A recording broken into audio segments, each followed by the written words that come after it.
오늘 우리에게 주신 하나님의 말씀 보도록 하겠습니다. 창세기 2장 18절의 말씀 한 절입니다. 구약 성경 3면에 있는 창세기 2장 18절 한 절의 말씀을 제가 봉독드리겠습니다. 여호와 하나님이 이르시되 사람이 혼자 사는 것이 좋지 아니하니 내가 그를 위하여 돕는 배필을 지으리라 하시니라. 아멘. 하나님의 말씀입니다. 오늘 읽은 말씀에서 하나님께서는 아담에게 하와를 주시려고 결심하십니다. 그러면서 그 하와를 주시면서 이렇게 말씀을 주십니다. 내가 그를 위하여 돕는 배필을 지어야 하겠다. 이렇게 이제 말씀을 하시죠. 여기서 이제 돕는 배필을 우리는 굉장히 가볍게 생각하는 경우가 있습니다. 그러니까 옆에서 단순히 그냥 보조하는 그런 돕는 의미로 받아들일 때가 있지만, 여기에서 이 돕는이라는 돕는의 원어적인 의미는 구원하는 것과 맞닿아 있다고 합니다. 그러니까 구원하는 정도로 돕는 그런 역할의 존재를 의미하는 것이죠. 그래서 그 뒤에 보면 이런 말씀이 이어져 있거든요. 이러므로 남자가 부모를 떠나 그의 아내와 합하여 둘이 한 몸을 이룰지로다. 이런 말씀이 이어져 있습니다.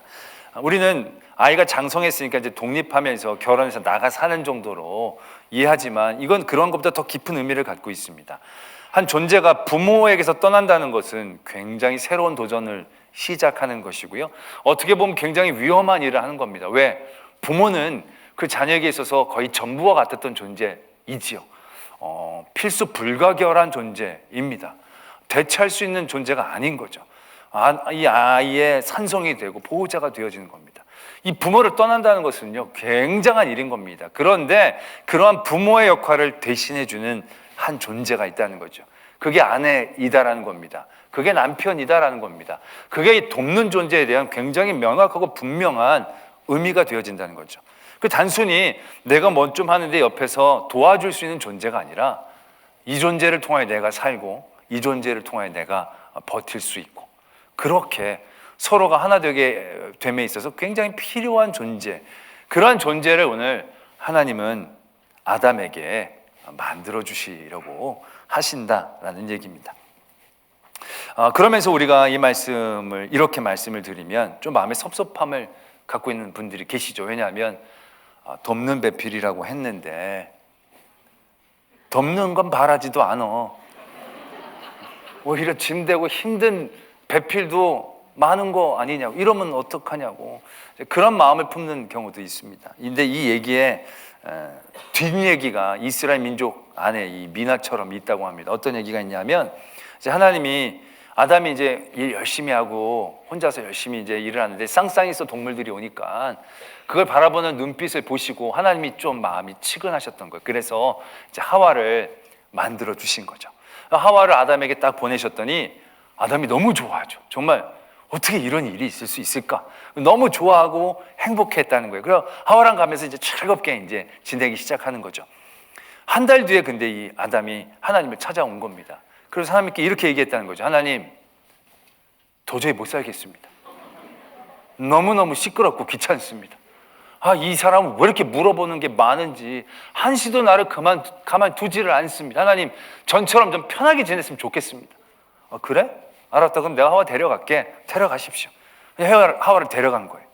아담이 한 달 뒤에 또 하나님을 찾아온 거예요. 하나님, 왜? 보내니까 외로워서 못 살겠습니다. 내가 잘못했습니다. 다시 보내주십시오. 그래? 그래서 이제 하와를 또 보내드렸다는 거죠. 한 달 뒤에 아담이 또 찾아온 거예요. 그래서 하나님, 왜 그냥 나 혼자 살게 내버려 두시지? 하와를 만들어서 있으면 불편하고 없으면 외롭고 힘들고, 이게 내가 너무 어렵게 나를 왜 이렇게 만드셨습니까? 불평을 했던 거예요. 그러니까 하나님이 아담에게, 그러니까 네가 한 달에 한 번씩 나를 찾아오지, 이렇게 얘기를 하셨다는 거예요. 돕긴 돕는데 굉장히 부정적인 의미로 이제 돕는 그런 뉘앙스를 갖고 있는 거죠. 막 있어서 같이 좋은 게 아니라 하나님 앞에 나아가게 하는 존재? 어떠한 분명히 돕는 건데 이게 아주 좋은 의미가 아니라 이 부정적인 의미로 돕는 배필들을 이해하게 되어지는 경우들도 적지 않다라는 얘기죠. 또 사실이 뒤에 보면 하와가 이 아담을 범죄하게 하지 않습니까? 그게 좋은 결말이 아닌 거예요. 아담이 그래서 하나님 앞에 뭐라고 얘기합니까? 하나님이 내게 주신 여인. 이건 어떤 의미냐면 내가 죄를 졌지만 내 탓은 아니라고 얘기하고 싶은 거죠. 하나님이 잘못은 아니지만 하나님이 만들어주신 이 여자, 이 탓에 내가 죄를 저지른 거니까 내가 뭐 그렇게 많은 죄를 저지르는 게 맞습니다. 뭐 어떤 이러한 투로 사춘기처럼 얘기를 하고 있다는 얘기죠. 그러나 그게 하나님의 잘못입니까? 하나님이 하와를 그렇게 만들어 주신 것이 이렇게 괴롭혀가지고 너 나중에 에덴 동산에서 쫓아내려고 하나님께서 만드신 겁니까? 아니거든요. 하나님은 정말로 그를 위하는 마음으로 하와를 주신 거예요. 그런데 그들이 정욕 때문에, 그들의 연약함 때문에, 세상의 유혹 때문에, 그래서 그들이 그런 관계 가운데에서 하나님의 주신 은혜를 온전히 누리지 못하게 되는 것이지, 하나님은 철저히 그에게 돕는 배필로 만들어 주시고 싶으셨던 그 중심을 우리는 분명히 알아야 한다는 얘기죠. 우리 삶의 자리에서 분명 그렇게 힘들고 어려운 관계들이 있을 것입니다. 남편, 아내뿐만이 아니라 가정이라는 관계들이 우리를 가장 도와줘야 할 관계임에도 불구하고 그 가정 가운데서 더 심한 상처와 아픔과 고통을 겪을 때에 우리는 참 받아들이지 못하죠. 그때 우리는 하나님을 원망하고 또 하나님께 불평할 때가 적지 않습니다. 그러나 그런 모든 원망과 불평들 가운데 우리는 다시 한번 생각해 봐야 한다는 얘기죠. 그게 하나님이 잘못이 아니라는 거. 하나님이 그런 계획을 가지고 주신 게 아니라 우리의 죄 때문에, 우리의 욕심 때문에, 우리의 세상의 가치관에 물들어져 있는 우리의 생각 때문은 아닌지 한번 뒤돌아봐야 한다는 거죠. 어떤 목사님이 이런 글을 쓰셨더라고요. 이 글이 굉장히 저한테 큰 도전이 됐는데, 부부는 서로를 비춰주는 거울이란 제목입니다. 결혼하기 전에는 내가 꽤 괜찮은 사람인 줄 알았다. 결혼 전까지는 나의 부모님과 형제들이 나를 잘 용납해 주었으니까. 주변 사람들은 다듬어진 나의 겉모습만 보고 좋아해 주었으니까. 이 딱 제 얘기거든요, 이게. 결혼한 후에 아내라는 거울이 나의 모습을 보게 해 주었다. 그런데 난 그것이 못마땅했다. 그간 내가 보지 못했던 허물을 보게 해 주니까. 아내가 좋아서 가까이 다가가면 아내라는 거울은 여지없이 나의 허물진 모습을 보게 했다. 그래서 어느 순간 그 거울 가까이 가는 것이 싫어졌다. 거울과 다투었다. 거울을 원망했다. 서로 사랑하기 위해서 결혼을 하였건만 사랑보단 미움이 커져갔다. 거울을 깨트릴 수는 없었다. 무엇이 문제인지를 생각해 보게 되었다. 아내가 나의 거울인 것을 알았다. 아내가 힘들어하고 아파하는 것은 나 때문임을 알았다. 아내라는 거울은 나의 속사람을 보게 하는 성능 좋은 거울이었다. 내 모습이 하나둘 보이기 시작했다. 내 숨겨진 속사람이 보이기 시작했다. 우리의 외형을 보는 거울을 탓하는 사람은 거의 없는 것 같다. 나의 보기 싫은 모습을 보게 해준다고 해서 거울을 깨트리지는 않는다. 그런데 우리의 내면을 보게 하는 거울에 대해서는 어떻게 하는가? 물론 부부는 사랑으로 허물을 덮어주는 사이가 되어야 하겠다. 그런데 그것은 자신의 모습을 볼 수 있는 성숙한 사람이어야 가능하지 않을까? 어쨌든 부부는 서로의 내면을 보게 하는 피할 수 없는 거울이다. 그 거울로 인하여 나를 단장할 수 있다면 그 또한 돕는 배필이 아닐까? 저는 이 목사님의 깨달음이 얼마나 감사하고 우리에게 주는 귀한 도전인지를 보게 됩니다. 서로는 그 배필이 돕는 배필처럼 느끼지 않을 때 있습니다. 그래서 부정하고 거부할 때가 있죠. 그러나 하나님의 마음을 우리가 안다면 그 거울을 다시 한번 바라볼 수 있어야 한다는 거죠. 나를 괴롭히고 나를 힘들게 하려는 거울이 아니라 나를 보게 하는 거울이다라는 사실이죠.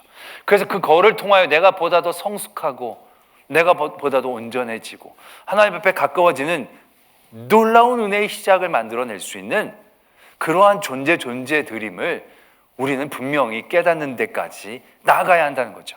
그런데 우리는 거기까지 나아가지도 않고 비춰보는 그 모습이 내 모습인지도 보려고 하지 않고 그냥 흉악한 나의 대적인 줄로 생각하며 거침없이 그것을 향하여 우리의 고통과 불평을 내어놓는다라고 한다면 우리는 하나님이 우리에게 주신 이 돕는 배필, 돕는 존재들에 대하여 주신 은혜의 깊은 누림을 우리는 결코 얻지 못하게 되어질 것이다 라는 얘기죠. 하나님은 이렇게 우리에게 그런 관계들을 주셨다라는 것입니다. 그러면서 우리가 늘 이런 관계의 어려움과 아픔 때문에 매여서 보지 못했던 더 큰 하나님의 그림을 우리는 이 말씀에서 찾아내야 합니다. 우리는 늘 그 관계가 힘들고 어려워서 뭐 부부 학교, 뭐 남편 학교, 아내 학교 뭐 이렇게 다니면서 어떻게든 관계를 해결하고 좀 좋게 지내보려고 노력하다 보니까 우리가 정작 정말로 바라봐야 될 것들을 보지 못하는 게 있다는 거죠. 그게 바로 뭐냐? 그러한 돕는 배필을 주시는 하나님의 마음이라는 겁니다. 그 진심이라는 겁니다. 오늘 이 2장 18절은요, 놀라운 시작을 우리에게 말씀하고 있는 구절입니다. 어떤 시작이냐면, 하나님이 태초에 천지를 창조하셨습니다. 하나님은 전지전능하신 분이에요. 완벽하신 분이에요. 그가 말씀하시면 그건 완벽하게 아름다운 거예요. 하나님은 그렇게 천지를 창조하시고 나서 그렇게 말씀하셨어요. 보시기 좋았더라요. 보시기 좋았더라는 것은요, 더 이상 무엇인가를 덧붙일 필요, 보완할 필요가 없는 그런 상태를 의미하는 거예요. 하나님은 너무 아름다운 세상을 창조하셨어요. 그리고 사람을 지으시고 그 사람으로 그 모든 것들을 이끌고 관리하고 경작하는 일들을 맡기셨어요. 그러한 그림으로는요, 더 이상 무엇인가를 덧붙일 필요가 없어요. 완벽하게 아름다운 모습이에요. 근데 오늘 18절에서 하나님은 그의 창조의 섭리 가운데 무엇인가를 보완하려고 하신다는 거예요. 그의 실수가 나타나는 것이냐? 그게 아니에요. 하나님은 실수가 없으신 하나님이세요. 만들어 놓고 냈더니 하나님은 그렇게 허전하게 하시는 분이 아니세요. 근데 하나님은 지금 아담을 보시고 하와를 만드시는 거예요. 이건 무엇을 의미하는 것입니까? 하나님이 보시기에 하나님을 위해서는 그 세상은 완벽했습니다. 더 무엇인가를 덧붙일 필요가 없었습니다. 그런데 하나님이 아담의 마음을 공감하시니까 거기서 새로운 것들이 보여지기 시작했다는 것을 의미한다는 겁니다. 하나님이 왜 피조물의 마음까지 헤아려 주셔야겠습니까? 그냥 보시기에 좋았고 그렇게 지냈으면 아담도 그냥 그럭저럭 잘 지내갈 수 있었을 것입니다. 그러나 하나님은 거기에서 멈추지 않았어요. 아담을 바라보시면서 아담이 더 행복하기를, 아담이 더 기뻐하기를, 아담이 더 온전하기를, 그 아담의 마음에서, 아담의 삶에서 그것을 느끼기를 원하셨고 그것을 느끼고 계셨다는 거예요. 부족함이 없는 세상이었지만 아담의 마음에 가서 공감하셨더니 혼자 있는 것보다는 누군가 같이 있으면 더욱더 좋겠구나. 아담을 위한 마음을 하나님이 가지셨다. 이게 얼마나 놀라운 은혜인지 모릅니다. 그냥 하와를 주셨다는 것 자체가 중요한 게 아니고 그 하와를 주시기 위해 아담에게 하나님이 어떠한 마음을 주셨는가, 그 마음이 우리에게 더 놀랍고 더 귀한 은혜임을 깨달아야 한다는 얘기죠. 이게 성경을 관통하는 우리를 도우시는 하나님의 진심이고 그 마음 그대로이다라는 것입니다. 그냥 아담에게 하와를 전해주셨던 그러한 단순한 얘기가 아니라, 단편적으로 보기 좋은 그림이 아니라 하나님이 입체적으로 우리 피조물들을 품으시고 피조물들을 위하여 보여주시는 그 마음을 우리에게 표현해 주셨다라는 얘기죠. 우리는 하나님의 도우심을 생각할 때 하나님의 도우심을 받기 위해서 우리가 어떠한 조건과 능력과 어떠한 그러한 자리들이 꼭 필요할 것 같은 생각들을 하게 되죠. 그도 그럴 것이, 이 시편 같은 데서 고백하는 거 보면 의인을 도우시고 부르짖는 이들을 도우시고, 도우실 때 그 도움을 받을 만한 합당한 이유들이 이제 우리들에게 늘 있는 것을 이제 발견하게 되죠. 우리가 도움에 대한 그런 말씀과 사건을 떠올릴 때 가장 대표적인 걸로 사무엘상 7장의 말씀을 떠올릴 수 있습니다. 거기 어떤 얘기가 나오냐면 에벤에셀이라는 얘기가 나옵니다. 에벤에셀은 원어적으로도 도움의 돌이라는 뜻을 갖고 있죠. 사무엘이 이스라엘의 사사가 되고 난 다음부터 이스라엘 백성들을 미스바로 다 모읍니다. 그리고 거기서 얘기합니다. 이제 우리 회개해야 된다. 이방신 우상들을 버리고 하나님만을 섬겨야 된다. 이렇게 백성들을 가르치고 백성들이 회개하고 아멘으로 화답합니다. 근데 그때 블레셋이 이스라엘 사람들이 몰리는 걸 알고 쳐들어옵니다. 근데 이 블레셋이라는 존재들이 지난번 삼손 때도 말씀을 드렸지만 40년 동안 이스라엘 민족들을 지배했던 민족입니다. 요 직전 사무엘상 이 7장 직전에도 블레셋과 이스라엘 민족이 큰 전쟁이 있었는데, 그때 이스라엘 민족이 성궤까지 들고 나오면서 이기려고 했지만 완전히 패배를 당하고 성궤까지 빼앗기는 그런 완패를 당한 일들이 있습니다. 그러니까 블레셋에게 이스라엘 민족은 밥입니다. 근데 블레셋이 공격을 해온 거예요. 그때 백성들이 사무엘에게 얘기합니다. 우리를 위하여 우리 하나님께 쉬지 말고 부르짖어 우리를 그들의 손에서 구원해 주십시오. 이렇게 부탁을 하죠. 그리고 하나님 앞에 제사를 드리죠. 그랬더니 하나님이 우레를 보내주셔서 블레셋 사람들을 흩으시고 도망가게 합니다. 그때 이스라엘 민족이 그들을 쫓아가서 그들의 지경에서 블레셋을 완전히 쫓아내는 은혜를 누리게 되죠. 그리고 나서 7장 12절에 사무엘이 돌을 취할 미스바와 센 사이에 세워 이르되 여호와께서 여기까지 우리를 도우셨다 하고 그 이름을 에베네셀이라 하니라라는 말씀이 있습니다. 하나님이 도우셨다는 거죠. 근데 우리는 이 도우심에 대해서 부드럽게 받아들입니다. 왜? 그들이 모여 회개했잖아요. 그리고 하나님 앞에 부르짖고 간구했잖아요. 그렇다라고 했을 때 하나님께서는 너무나도 도와주실 수밖에 없는 이런 상황이라고 생각한다는 거죠. 그래서 우리는 하나님의 도우심은 이러한 조건에서 우리들에게 주어지는 것처럼 이해할 때가 적지 않죠. 그래서 세상의 격언에서도 하늘은 스스로 돕는 자를 돕는다고, 우리도 그러한 격언들을 받아들이면서 우리도 어떤 도움을 받을 만한 조건이나 자격이나 힘씀과 애씀, 그래서 도와줄 어떤 가치가 있을 때 하나님이 우리를 도우시지 않겠나 생각하곤 합니다. 물론 그럴 때 하나님이 도와주시죠. 그런데 하나님의 진심은 그것보다도 더 깊습니다. 하나님이 우리를 도우실 때 마음은 그것과는 또 다른 종류의 도우심의 마음이다라는 거죠. 아담이 하와를 원했습니까? 아담은 하와라는 존재에 대한 개념조차 없을 것입니다. 본 적도 없는데, 들은 적도 없는데 어떻게 간구할 수 있습니까? 그게 자기에게 필요한지 꿈에도 생각할 수 없었을 겁니다.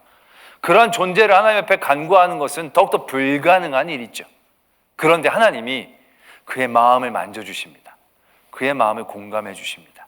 그리고 하나님이 창조적으로 그에게 도와주시죠. 너와 똑같은, 그러나 너를 도울 수 있는 그러한 존재를 주어야 하겠구나. 아담이 잘했겠죠. 잘해서 상을 받을 만한 상황에서 상을 주신 게 아닙니다. 하나님이 아담을 더욱더 기쁘게 해주시기 위해서. 그래서 하나님은 아담에게 하와라는 도움을 주신 것이다 라는 얘기죠. 이런 하나님의 마음은요, 성경을 관통하고 있습니다. 예수 그리스도께서 이 땅에 오셔서 우리의 모든 죄의 짐을 짊어지시고 우리에게 구원의 길을 열어주신 이 놀라운 역사와 은혜들, 누누이 말씀을 드리지만 그 당시에 그것을 그리고 바라고 하나님 앞에 요구했던 사람들이 누가 있었겠습니까? 이런 걸 누가 상상이나 하겠어요? 하나님이 직접 내려오셔서 하나님이 직접 죽으시고, 그래서 하나님이 우리의 죄값을 지불해 주시고, 그래서 모든 죄 사슬이 영원히 끊어지고 우리가 하나님의 영광의 나라에 들어갈 수 있는 길이 열리고, 여기까지 누가 바랄 수 있었겠냐는 거예요. 그냥 우리의 배고픔을 좀 면하게 해주면, 우리의 이런 억압에서 자유를 주시면, 우리가 병의 고통에서 치료의 은혜를 누려주시면, 그들이 원할 수 있었고 그들이 바랄 수 있었던 최대한의 메시아의 모습은 딱 여기까지였을 것입니다. 근데 그런 모습이 그 이전에도 있었죠. 그들에게 자유를 줬던 지도자들, 그들에게 병을 고쳐주었던 선지자들, 그들의 배고픔을 해결시켜 주었던 지도자들은 있었습니다. 근데 그들에게 베풀어졌던 모든 그러한 요소들이 얼마간의 유효기간을 갖고 있었습니까? 잠깐입니다. 영원하지 않습니다. 그들은 또다시 배고프고 또다시 억압당하고 또다시 병들었을 뿐입니다. 그럼에도 불구하고 그들은 또다시 그것을 요구하고 바랬습니다. 그런데 하나님은 우리의 마음을 아신 겁니다. 우리의 삶의 자리에 함께 하셔서 우리에게 가장 필요한 것이 무엇인지를 하나님은 아셨다는 거죠. 영영 벗어날 수 없는, 우리가 도저히 해결할 수 없는 그 죄의 문제를 하나님은 해결해 주시기 위해, 우리를 도우시기 위해 그의 아들 예수 그리스도를 보내셨다는 겁니다. 아담처럼 우리는 원하지도 그리지도 못했던, 놀라운 하나님의 우리를 향한 진심입니다. 예수님께서 승천하시고 난 다음에 보혜사 성령님께서 우리에게 오십니다. 그 성령님을 통해 우리는 권능을 받고 하나님의 일을 합니다. 그러면서 우리가 성령님에게 큰 은사를 원하고 능력을 원하는 기도들을 많이 드리죠. 그러나 성령님께서 그런 모든 사역 가운데 진짜로 우리에게 베풀어 주신 놀라운 은혜 사역이 뭔지 아십니까? 로마서 8장 26절에 이렇게 적혀져 있습니다. 이와 같이 성령도 우리의 연약함을 도우시나니 우리는 마땅히 기도할 바를 알지 못하나 오직 성령이 말할 수 없는 탄식으로 우리를 위하여 친히 간구하시느니라. 이게 창세기 2장에서부터 예수 그리스도를 통하여 지금 우리와 함께 하시는 성령 보혜사 성령님까지 관통하시는 하나님의 진심인 겁니다. 너희들이 기도하고 부르짖고 그럼 성령의 능력을 받아서 내 일을 하라는 것이 하나님의 진심이 아니라 더 깊은 진심이 그 안에 있다는 거예요. 여전히 우리는 연약하고 완악해서 정말 무엇을 부르짖어야 될지 무엇을 붙잡아야 될지 제대로 알지도 못하는 가운데 하나님 앞에 아우성치고 있는 우리들이지만 하나님은 그런 우리들을 더 긍휼히 여겨주시며 더 깊은 마음의 공감으로 우리에게 가장 필요한 것들을 간구해 주시는 성령 하나님으로 우리에게 임해 주신다라는 얘기죠. 그래서 말할 수 없는 탄식으로 우리를 위해서 친히 기도해 주신다. 이게 하나님의 마음인 겁니다. 이게 전 역사를 통하여 우리가 알기를 원하는 하나님의 진심이다라는 것입니다. 우리는 아담과 하와의 관계 가운데서 아까도 말씀을 드렸지만 늘 그 관계 한계들, 그 관계가 주는 어려움과 고통들 가운데 하나님 앞에 실망할 때가 적지 않죠. 아유, 왜 이렇습니까? 진짜. 옆집에 남편은 정말 잘해주는 것 같던데 옆집에 아내는 남편이 없으면 못 살 것 같이 그러던데 나는 집에 남편이 들어오는 게 끔찍히 싫을. 이건 웬일입니까? 어떻게 이럴 수가 있습니까? 아우, 저 옆집 부모님 잘 만나가지고 저렇게 잘하는데 부모 덕 보는데 금수저 은수저 하는데 나는 부모님이 도움은커녕 부모님을 다 내가 섬겨야 되니 이 어찌 된 일입니까? 이 돕는 배필을 주시니 하나님의 진심이 뭡니까? 우리는 늘 흔들리기 쉽다라는 얘기죠. 그러나 그런 모든 인류의 여러 흐름들 가운데 주신 하나님의 은혜들 가운데 상처 입은 우리들을 그런 우리들을 통하여 하나님께서 정말로 알기를 원하시는 그 중심이 무엇인가를 우리는 잊어서는 안 된다는 것이죠. 그게 바로 뭡니까? 2장 18절 하나님이 아담 범죄하게 하려고 하와를 주신 게 아니라는 겁니다. 그것일 필요도 없었어요. 근데 하나님은 아담을 더욱더 복되게 더욱더 기쁘게 부모가 자식을 긍휼히 여김같이 그 피조물 된 아담을 공감하시며 좋은 것으로 주시고자 하셨던 그 하나님의 마음을 우리는 분명히 알아야 한다는 것입니다. 어제 새벽에 시편 31편의 말씀으로 우리가 은혜를 나눴는데 31편의 말씀은 어떤 흐름을 갖고 있냐면 다윗이 여러 가지 고통과 환난들 가운데서도 하나님 앞에 기도했더니 하나님 응답을 주셨다.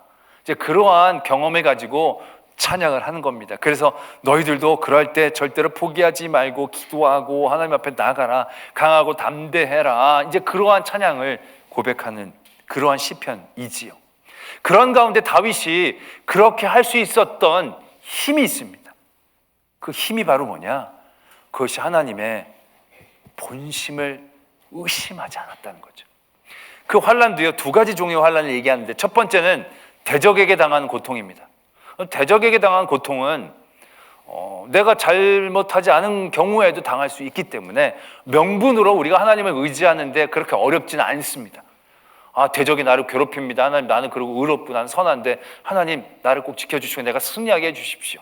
이렇게 기도하게 됩니다. 근데 두 번째 고통은 질이 다릅니다.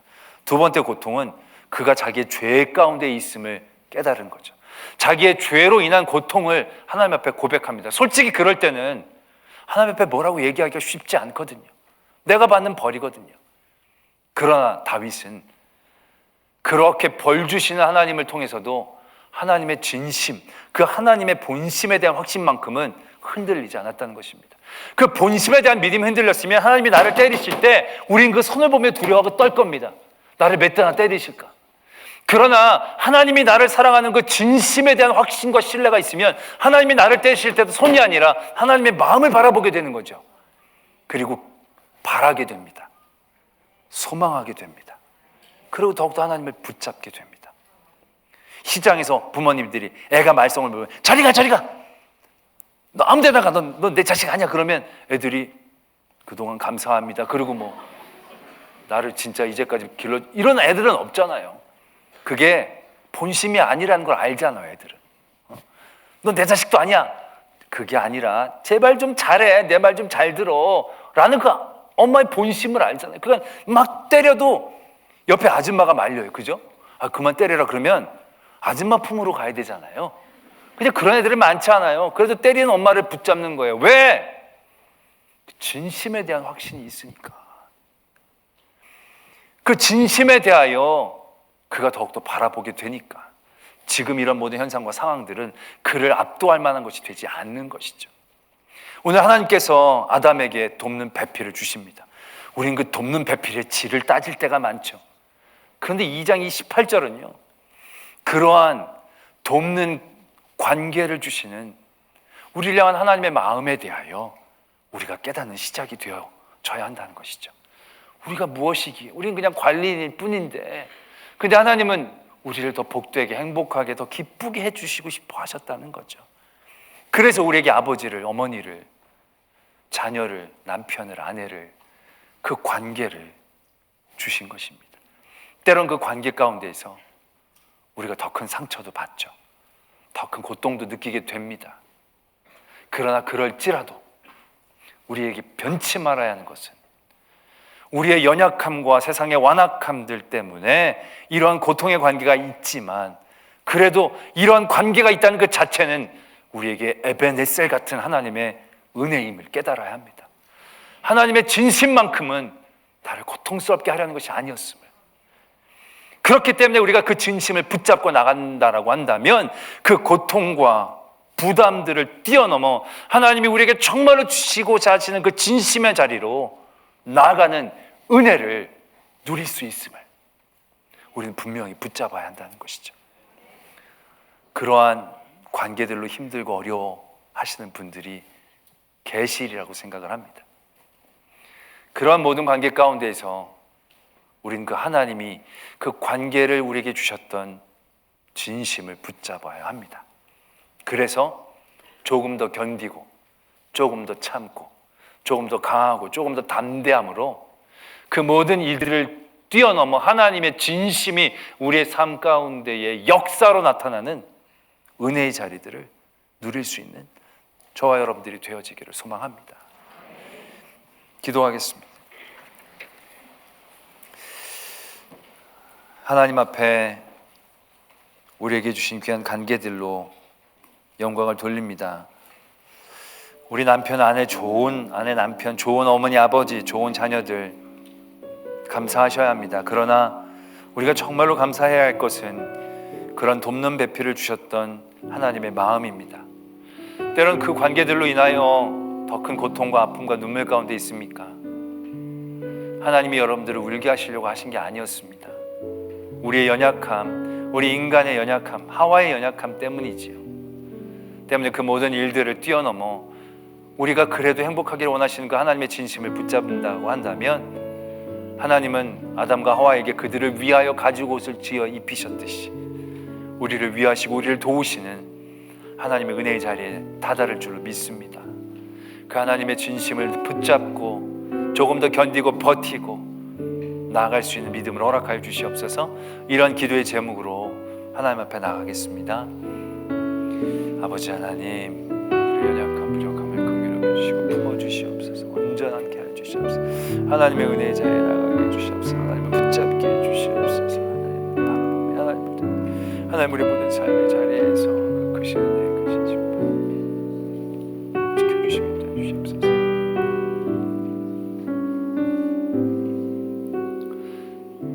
세상의 그 어떤 환경과 상황 가운데서도 변치 않는 것은 우리를 향한 하나님의 마음입니다. 지금도 우리를 위하여 말할 수 없는 깊은 탄식으로 기도해 주시는 성령 하나님의 마음을 신뢰합니다. 그리고 붙잡습니다. 그리고 지금 눈물과 아픔의 자리에서도 견딜 수 있기를 소망합니다.